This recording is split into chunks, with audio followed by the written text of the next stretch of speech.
Bueno, buenas tardes. Vamos a ver el penúltimo apartado del temario y hoy nos centraremos en la sociedad y la economía de estos reinos peninsulares en la Baja Edad Media, empezando en primer lugar por ver todo lo relativo a la famosa crisis de la Baja Edad Media. Hay que decir que es la crisis de la Baja Edad Media, el propio concepto de crisis, es una cuestión muy debatida. No obstante, hay una cierta unanimidad en que a partir de esa década, entre 1260 y 1270, antes del último tercio del siglo XIII, en cualquier caso, pues comienza un periodo de profundos cambios. Sobre esta cuestión se han planteado cuatro aproximaciones, por estructurarlo de alguna manera, y una aproximación socioeconómica, política, religiosa y también intelectual y artística a la cuestión. Desde el punto de vista socioeconómico, el estudio se ha centrado en analizar las crisis de la renta rural y su consiguiente efecto en las aristocracias y en las relaciones con los campesinos. Desde el punto de vista político, y en esto hemos ido insistiendo más, pues ya hemos ido viendo cómo surgen nuevas formas de Estado, vemos cómo se ha producido la concentración del poder político y cómo se han ido perfeccionando los mecanismos institucionales, fiscales y militares en los diferentes reinos. Desde el punto de vista religioso, en general, hemos visto que se produce en este periodo pues una crisis de la religiosidad tradicional y de las jerarquías eclesiásticas, y en general pues hay un clima en el que se clama por una reforma. Y desde el punto de vista, el cuarto punto de vista para aproximarnos a esta crisis bajo medieval sería el punto de vista intelectual y artístico. Es decir, se van produciendo toda una serie de cambios en la sensibilidad y surgen novedades en cuanto a las creaciones intelectuales y artísticas. En realidad, como es lógico, estas cuatro aproximaciones hay que verlas desde un punto de vista conjunto, es decir, aunque estemos viendo variantes socioeconómicas, políticas, religiosas, intelectuales y artísticas, esas cuatro aproximaciones, pues evidentemente forman un todo, aunque en general en las últimas décadas los análisis que han predominado son los que se centran en aspectos económicos y sociales. También cuando hablamos de crisis, no de esta bajo medieval, sino en general, hay que considerar separadamente aspectos o elementos estructurales de los coyunturales. Es decir, entendemos que hay una serie de elementos estructurales que son los de fondo, son cambios de fondo, y cuestiones coyunturales, es decir, pues episodios más o menos significativos que ocurren en periodos más o menos cortos. En cuanto a los elementos coyunturales, tenemos hambrunas, epidemias, guerras, etcétera, etcétera. Como ocurre siempre, los cambios coyunturales son los más fáciles de percibir, tanto por parte de los que vivieron en la época como por los historiadores. Lo que pasa es que como historiadores no podemos dejarnos llevar por los cambios coyunturales o por esos episodios tan llamativos de guerras, de hambrunas y epidemias, porque a fin de cuentas son solo unas cuestiones puntuales que solo la conjunción de todas ellas es la que nos lleva a los cambios estructurales. Evidentemente, como acabamos de decir hace un momento, tiene que ser el análisis conjunto de los cambios estructurales y los coyunturales lo que nos posibilite analizar el alcance de esta crisis. Y luego en las últimas décadas han predominado las aproximaciones económicas a esta cuestión marxistas y malthusianas, es decir, un enfoque desde el materialismo histórico, el materialismo dialéctico, a cómo se habían desarrollado los acontecimientos.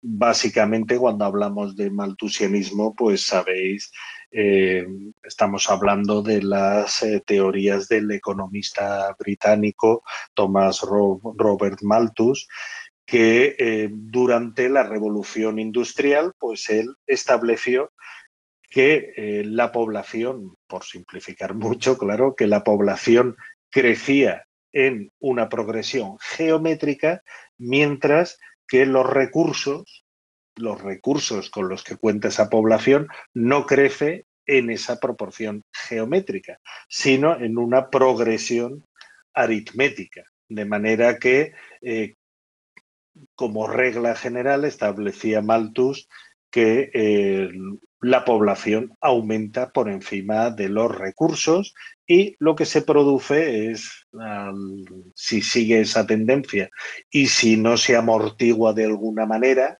sea pues con una guerra, una pandemia o lo que sea, pues se produce lo que se llama una catástrofe malthusiana. Es decir, pues cuando se crece por encima de las posibilidades. En cualquier caso, lo que sí está claro sobre esta crisis de la Baja Edad Media es que hay cambios objetivos en el sistema económico. Por ejemplo, se desarrolla enormemente la economía mercantil y manufacturera. También se desarrollan los intercambios, se desarrolla la sociedad urbana. Hay un uso generalizado de la moneda, es decir, es una economía que usa la moneda en el día a día, ha trascendido el trueque, de manera que entra en otra dimensión. Y, por supuesto, estas cuestiones no se pueden reducir a esa visión tradicional que limitaba las cuestiones sociales a las relaciones entre señores y campesinos. Es decir, hay un algo más. También hay que insistir en que el análisis estructural no nos puede impedir valorar en su medida los episodios coyunturales concretos, muchos totalmente imprevisibles. Por ejemplo, las epidemias de peste a partir de 1348, malas cosechas, las hambres, las guerras. Es obvio que las coyunturas ponen a prueba las estructuras. Es decir, cuando la estructura está bien preparada, pues a lo mejor estas coyunturas hubieran pasado sin pena ni gloria, ni se habrían notado. Pero es en estas situaciones adversas cuando se ponen a prueba las estructuras sociales y políticas. Es decir, que esa interacción es algo que tenemos que tener siempre muy presente. Y ojo, tenemos que tener también mucho cuidado con las perspectivas teleológicas, porque nosotros sí sabemos lo que ocurre después, pero el saber lo que ocurre después nunca significa que necesariamente tendría que haber ocurrido esto y no otra cosa. Es decir, que tampoco podemos dejarnos llevar por saber cómo iban a evolucionar estas cuestiones. Por ejemplo, esto se suele decir en relación con la monarquía de agregación de los reyes católicos. Sabiendo que esto desembocaría en el Reino de España, no podemos ver el resto de la historia como que necesariamente tendría que haber ocurrido esto y no otra cosa. ¿De acuerdo? Son pues una serie de precauciones en cuanto a la interpretación de estas cuestiones que estamos viendo. Lo digo porque no se puede simplificar, como se ha dicho a veces, afirmando que, por ejemplo, que el Estado moderno es una consecuencia de esta crisis del siglo XIV. Sobre todo porque ya hemos visto que su origen anterior es precisamente una de las causas de la crisis. Es decir, esa evolución al Estado moderno no es tanto una consecuencia de la crisis, sino una de las variables que hacen entrar en crisis institucional a este mundo del siglo XIV. Tampoco podemos, cuando hablamos de la gran epidemia de 1348, no podemos considerarla como una variable que inevitablemente iba a llevar a un cambio de régimen. Lo que sí lleva esta gran epidemia a que los supervivientes, las generaciones que se libran de la quema, reaccionen ya desde posiciones bastante diferentes. Es decir, hay una readaptación social a la realidad que, con la que se encuentran después de toda esta serie de epidemias de mediados del siglo XIV. Centrándonos en las cuestiones relativas a la península ibérica, porque lo que hemos hablado hasta ahora, digamos que se aplica en general al mundo bajo medieval, el mundo europeo, occidental, bajo medieval. En la península ibérica no podemos aplicar sin más pues teorías que se han desarrollado para otros sitios como por ejemplo Francia. Por ejemplo, considerar la superpoblación, esa catástrofe maltusiana de la que hablábamos hace un momento, considerar la superpoblación como desencadenante de la crisis, pues no tendría sentido en la península. Para empezar, porque todavía hay grandes reinos en proceso de colonización interior, es decir, podemos hablar de superpoblación en algunas áreas, por decir algo, de los Países Bajos. Ahí hay poco terreno y mucha población, un desarrollo económico que lleva a una explosión demográfica con muy pocos recursos. Eso no ocurre en la península. Fijaos en esta tabla que tenéis en pantalla, que en realidad la población de los reinos es bastante moderada. Estamos hablando hacia 1490. No aparece Portugal, pero Portugal, como os pongo ahí, tendría en torno a 1 millón de habitantes. Es decir, pues con esta población, desde luego, no podemos hablar de superpoblación. A veces el problema ya vimos que es incluso el contrario, es decir, hay migraciones de campesinos que provocan falta de mano de obra y verdaderas crisis demográficas, pero por falta de población, no por exceso, porque como veis la población además está repartida muy desigualmente, es decir, hay por ejemplo el Reino de Mallorca apenas tiene 50.000 habitantes. Es decir, estamos hablando de una población realmente muy moderada. En cuanto a las cuestiones relativas a la peste de 1348, teniendo en cuenta que se trató de un factor totalmente imprevisible, esta peste influirá directamente en otros procesos que ya estaban en marcha y agudizará una crisis que ya había comenzado. Se produce la contracción de la actividad económica, el hundimiento de las rentas rurales señoriales, los mercados se reorganizan buscándose otros nuevos, hay alteraciones monetarias, aumento de tensiones sociales, guerras, el poder político se reajusta, aumenta la presión fiscal y todo esto pues lleva también a que surjan nuevas sensibilidades religiosas. Por dar los datos concretos de cómo impacta esta peste negra en la península, pensad que en primavera de 1348 la peste negra entra en la península prácticamente a la vez por los puertos mediterráneos y por Santiago de Compostela, es decir, entra por mar y por dos frentes, y vemos cómo se va extendiendo por oleadas hasta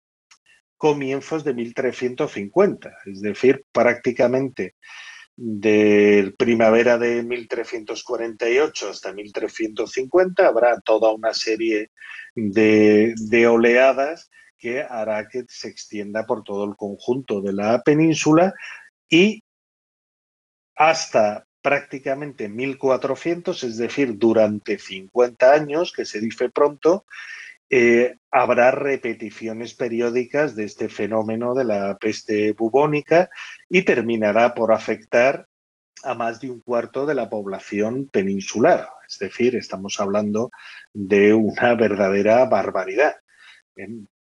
Por tanto, las consecuencias pues era previsible que fueran de gran alcance. Las consecuencias inmediatas podemos suponer cuáles fueron. Una desorganización del mercado de la mano de obra, el descenso de la producción, es decir, al haber tantos muertos, desciende el consumo, pero es que la producción desciende todavía más que el consumo, llevando a las hambrunas. Y aunque lo intentan frenar los poderes políticos, habrá un alza coyuntural de precios y también de salarios. Pensad que ante la carestía que se desencadena de pronto de mano de obra, pues lógicamente los salarios tienen que aumentar en proporción. Habrá episodios de violencia y de robos, sobre todo contra los judíos, obras en marcha se suspenderán, se reducirá el volumen de los cargos públicos, si la administración era pequeña, se hace más pequeña todavía por la dificultad de encontrar gente capacitada y desde luego fue la ruina para arrendadores y perceptores de rentas. Es decir, habíamos visto cómo era una práctica habitual el arrendar y adelantar a la corona, adelantarle los tributos, pero claro, cuando se da esta situación, los que se habían arriesgado a arrendar estas rentas, pues muy difícilmente o sería casi imposible que recuperaran lo invertido. Todo esto pues contribuirá a la desorganización del mundo rural. Por ejemplo, esta incipiente colonización agraria que habíamos visto se detendrá durante décadas, proliferarán los despoblados en el campo y esto llevará a esta falta de mano de obra y el que todo el mundo entre en esa dinámica de sálvese quien pueda, buscando condiciones mejores, llevará a que se endurezcan las relaciones entre señores y campesinos. En resumidas cuentas, todo esto llevará pues al crecimiento de las tensiones sociales. No todo el mundo lo sufre de la misma manera, porque habrá tanto señores como eclesiásticos como campesinos acomodados que aprovechen la crisis para enriquecerse. Ante el abandono de tantos espacios, de tantas tierras, pues los precios bajarán y estas epidemias contribuirán a la concentración de la propiedad. Si ya de por sí había zonas de grandes latifundios, a partir de esta crisis, pues este fenómeno de concentración de la propiedad se irá acentuando.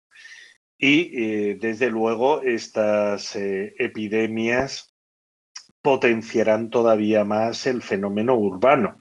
Es decir, aunque las ciudades estaban más castigadas por la epidemia que el campo, pero concentraban más rentas y capitales, de manera que intentará la población más desfavorecida acudir a las ciudades buscando nuevas oportunidades.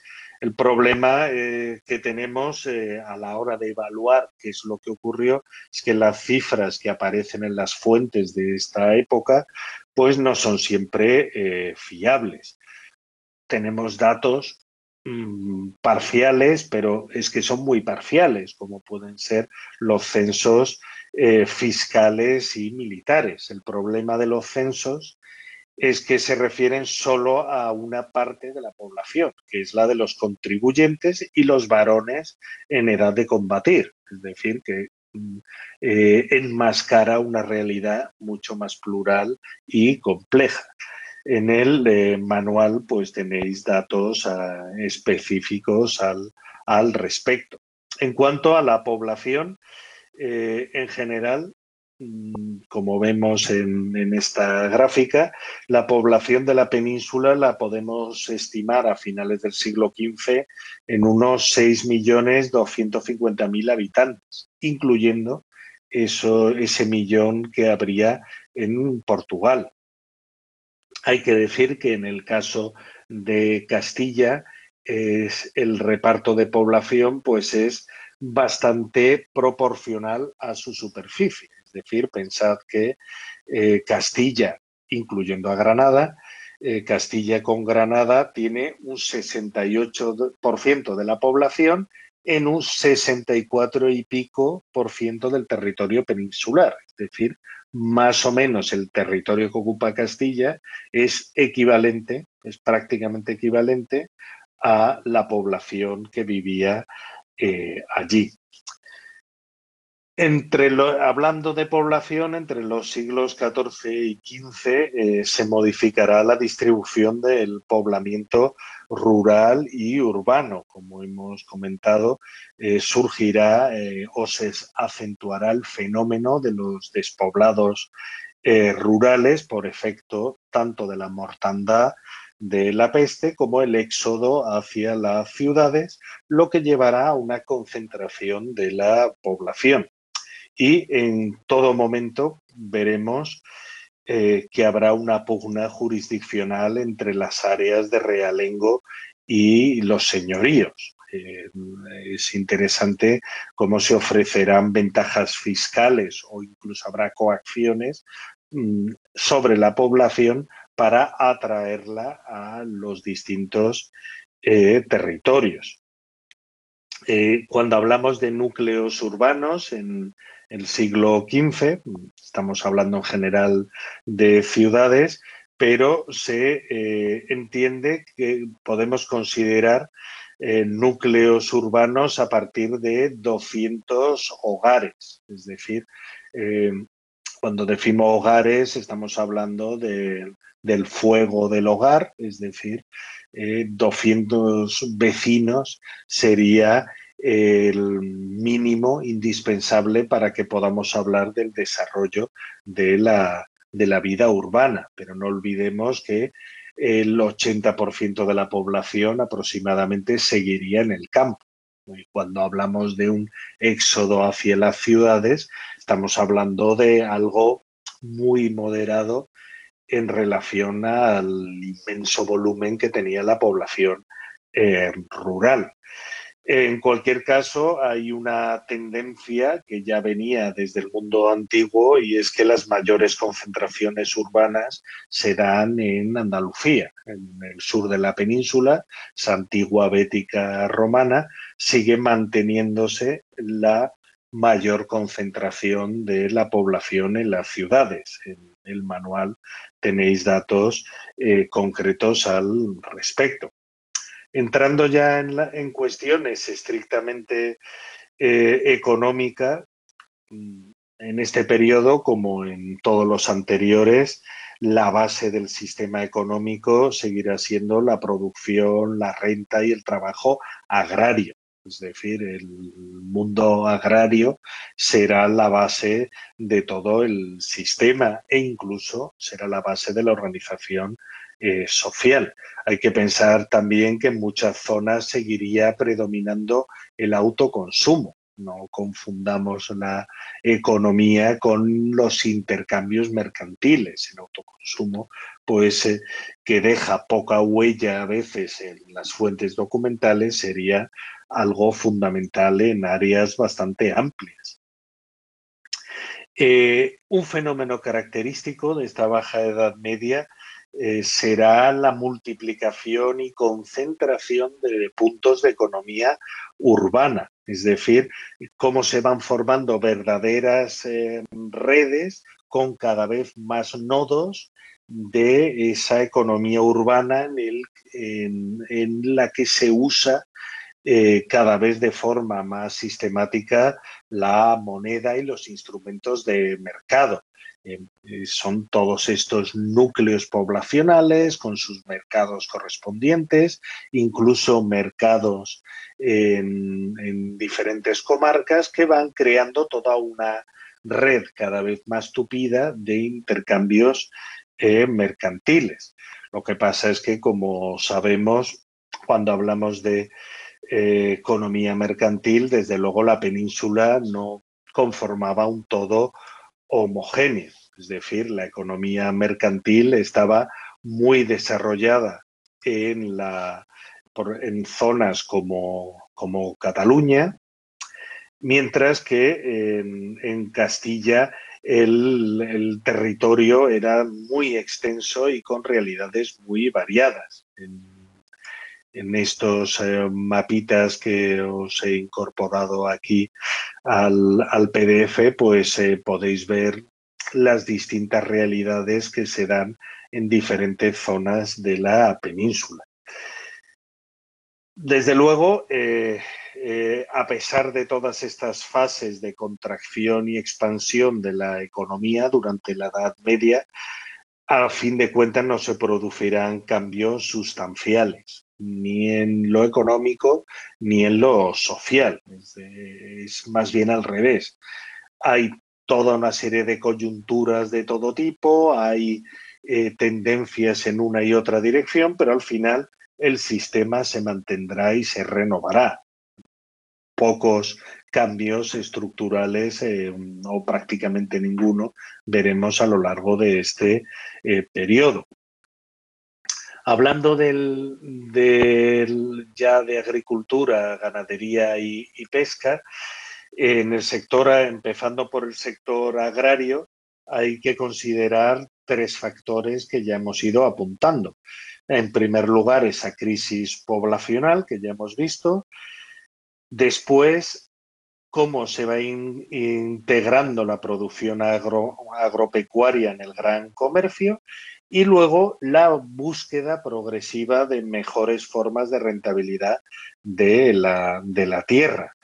Ya hemos ido viendo que como efecto de la crisis habrá cada vez más despoblado, abandono de tierras cultivadas, un descenso de la demanda que aparte lleva aparejado fuertes ascensos tanto de costos como de salarios y esto llevará al final a que se produzcan cambios en las relaciones laborales en el mundo agrario.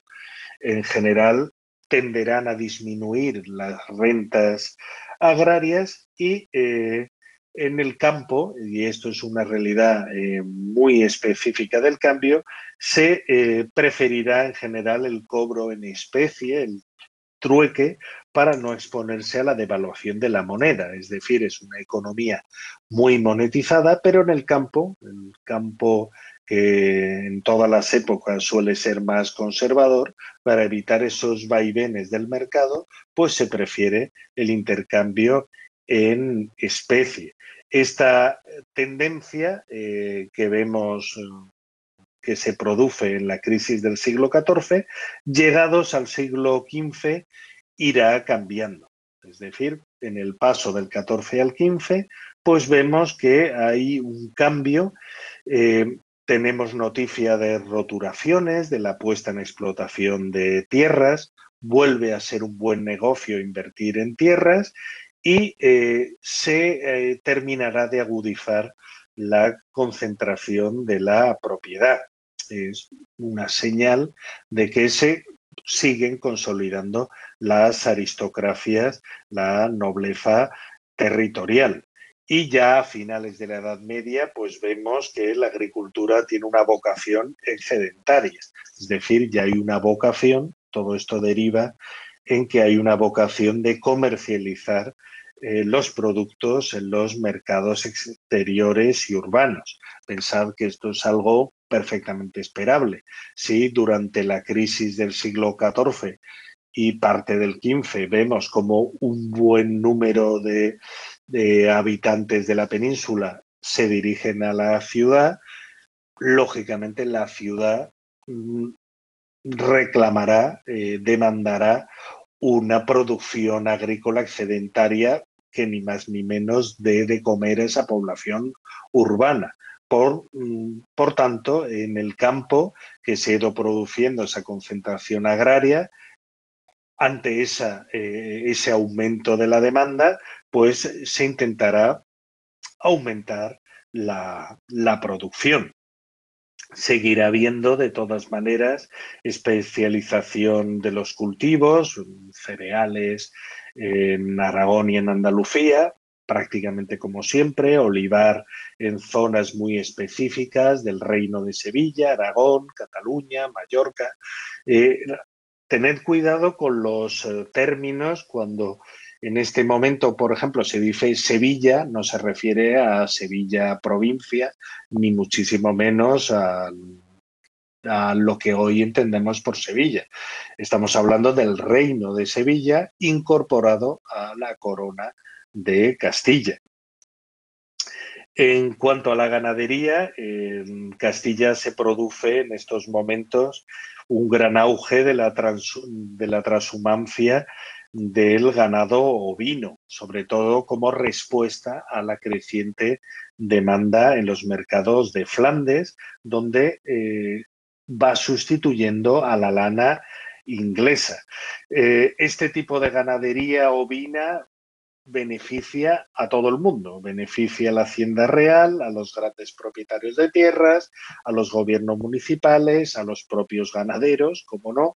Es decir, se tratará de un tipo de producción ganadera que favorecerá a todo tipo de instancias y todo tipo de sectores en la población. Estamos hablando de que la gran transhumancia castellana afecta a casi 3 millones de cabezas de ganado en tiempos de los Reyes Católicos. Esto, pues, podemos hacernos una idea de que es una verdadera barbaridad. Y en cuanto a la pesca, por dar también alguna noción, la pesca en este periodo se beneficiará directamente de los avances técnicos en la navegación. Además, al haber avances en la conservación del pescado, pues se expanderá su consumo en el interior, sobre todo por esa elaboración del pescado seco o salado, en la producción de salazones,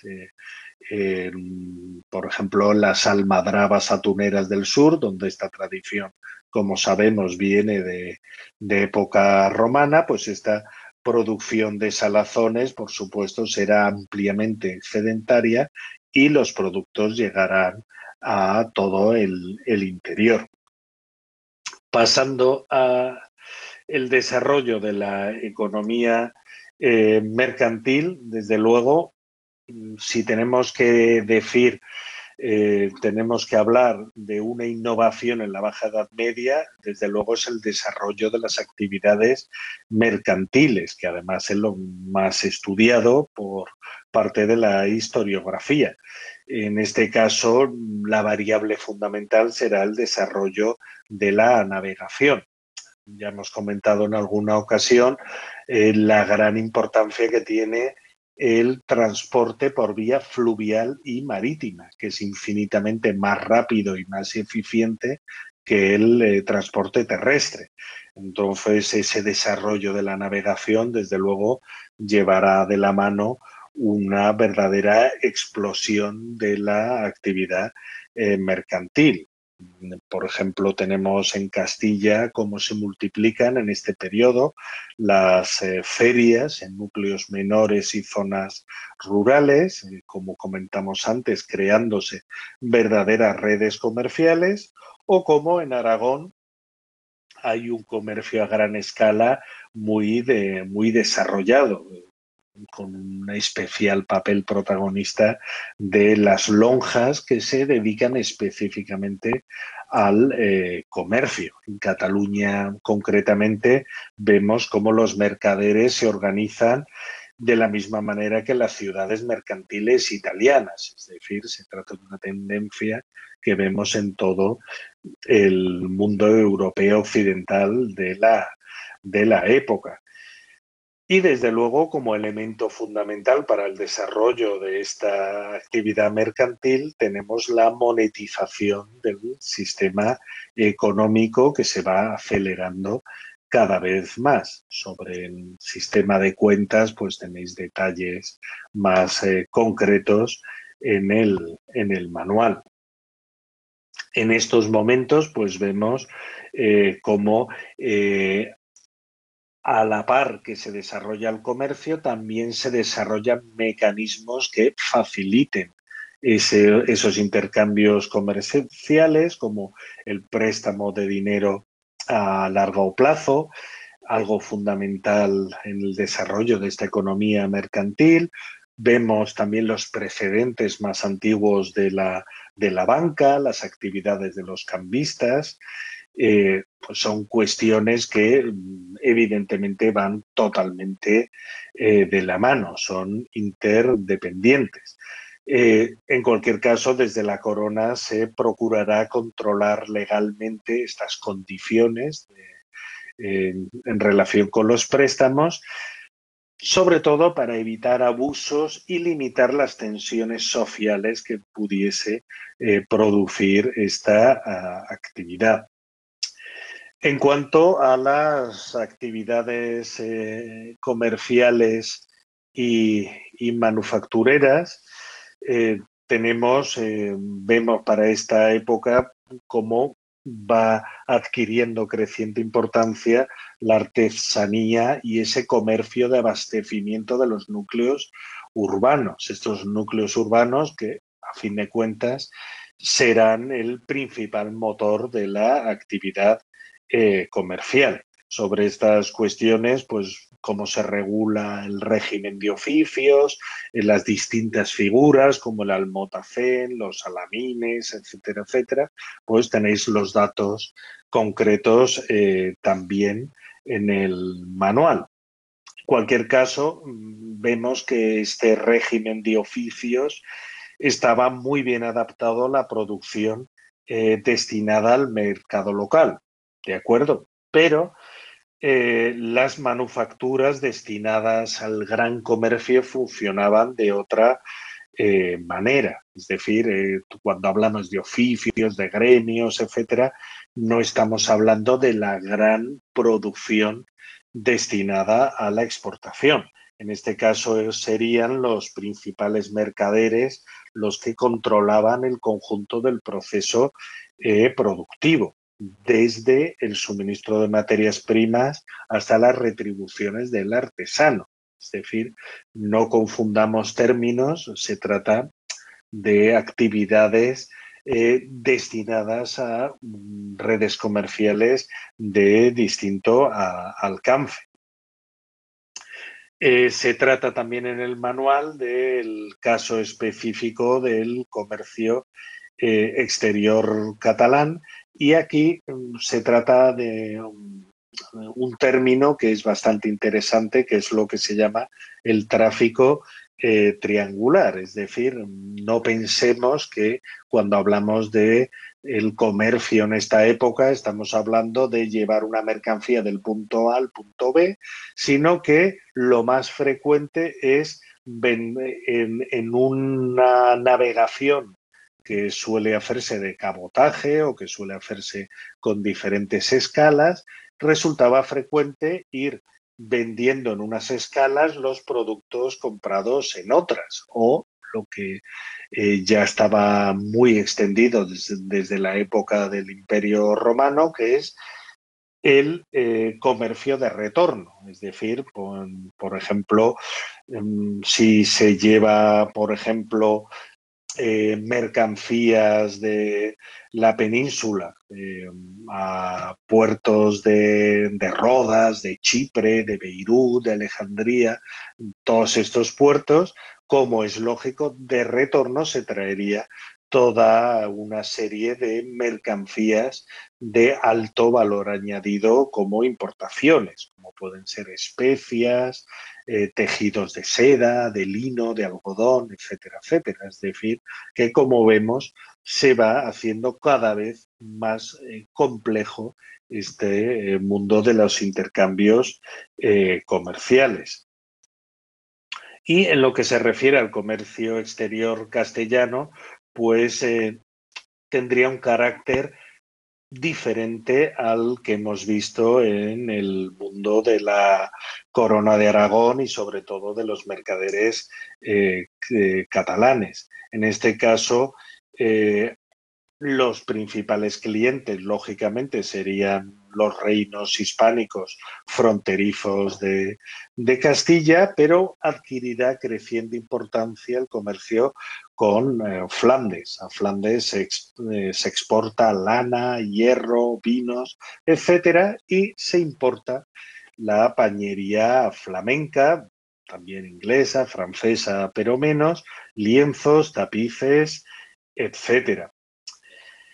Eh, se ha dicho, este es un tema que creo que es especialmente importante, la historiografía tradicionalmente insistía en que este modelo comercial bloqueó el desarrollo manufacturero castellano. Es decir, Castilla exporta materias primas y lo que hace es importar manufacturas desde Flandes, sobre todo, y esto pues desincentivaría el desarrollo de esas manufacturas en la propia península. Hay quien ha querido ver en este retraso las manufacturas, pues la pobre industrialización hispana, incluso en época contemporánea. Sobre esto hay distintas opiniones. Este capítulo lo escribe el profesor Ladero y él, pues su punto de vista es que no es para tanto, ¿no? Que es simplemente otro modelo de desarrollo económico. Lo que pasa es que, claro, cada uno tiene su opinión al respecto. Pensad que este modelo productivo lo que genera es mucha mano de obra poco cualificada, es decir, una sociedad bastante más polarizada, menos diversificada, sobre todo en las ciudades. Pensad en si estamos hablando de estos 3 millones de cabezas de ganado, pues para gestionar esas cabezas de ganado tendríamos un número importantísimo de población, pero poco cualificada, frente a esa población muy cualificada que habría en las zonas de destino de esas materias primas para producir las manufacturas. Es decir, bueno, es cuestión de que leáis este apartado del manual y saquéis vuestras propias conclusiones. Desde luego, lo que sí está claro es que la manufactura textil castellana también existía. Lo que pasa es que era menos variada y desarrollada que en otros lugares de Europa. Es decir, desde luego la gran demanda interior de la península no se iba a satisfacer solo con importaciones de Flandes. Había también producciones locales. Y para terminar, en lo que se refiere a la sociedad, ya hemos ido viendo cómo todas estas coyunturas desfavorables habían repercutido en que hubiese tensiones y enfrentamientos sociales cada vez más frecuentes. Lo que ocurre es que como resultado no aparecerá un sistema social nuevo, por sorprendente que nos parezca, sino que se consolida el existente. Es decir, todas estas tensiones no llevan a que surja una nueva sociedad, sino a que la sociedad preexistente al final termine por cimentar todavía más el orden establecido. Y este orden, ya como bien sabemos, perdurará a lo largo de toda la Edad Moderna hasta el final del antiguo régimen y, dependiendo de la zona, incluso más allá. Por hablar de los distintos grupos, cuando hablamos de la nobleza, aquí tenemos, por dar las notas más importantes, la nobleza como grupo social incluiría tanto la nobleza de sangre como los caballeros, en el caso de Castilla, es decir, los que eran aristócratas, pero todavía no se habían convertido en un linaje nobiliario. Y en este caso, pues lo que tienen en común es que tanto la nobleza de sangre como esos caballeros, en el caso castellano, esa aristocracia que todavía no había cuajado en una nobleza, lo que tenían en común es percibir rentas de origen agrario y una participación directa o indirecta en la comercialización de estos productos agrícolas y ganaderos. También tenían en común prerrogativas económicas y políticas y privilegios fiscales y jurídicos. En este mundo, si tenemos que decir en estas interacciones sociales cuestiones fundamentales, serían como términos el linaje y la clientela, esas redes de solidaridades que se crean entre estos grupos privilegiados y el grueso de la población. Lo que está claro es que la nobleza vieja de los siglos XII y XIII se irá viendo sustituido por una nobleza nueva. Y en el manual pues tenéis datos estadísticos incluso en cuanto al volumen que suponía esta población. También se hace un repaso en este capítulo del manual sobre los grupos sociales urbanos y porcentualmente es interesante darnos cuenta de hasta qué punto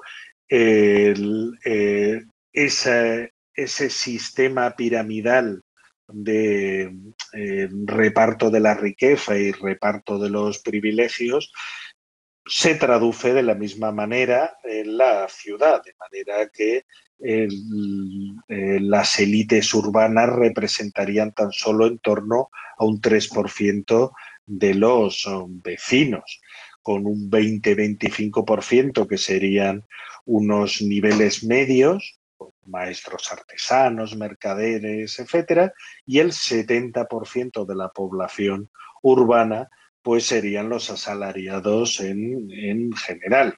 Por supuesto, también habría que considerar el clero con grandes diferencias jerárquicas internas.